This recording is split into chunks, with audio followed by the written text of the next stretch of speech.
No one has ever told you about the power of the earth that you can use for your mind and thinking.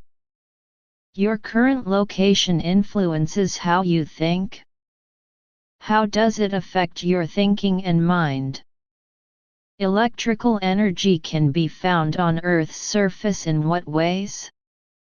Introducing Schumann resonance, an amazing scientific secret. In what ways can electromagnetic waves around the Earth affect our brains? Amazing research? Get in touch with Mother Earth again, but why?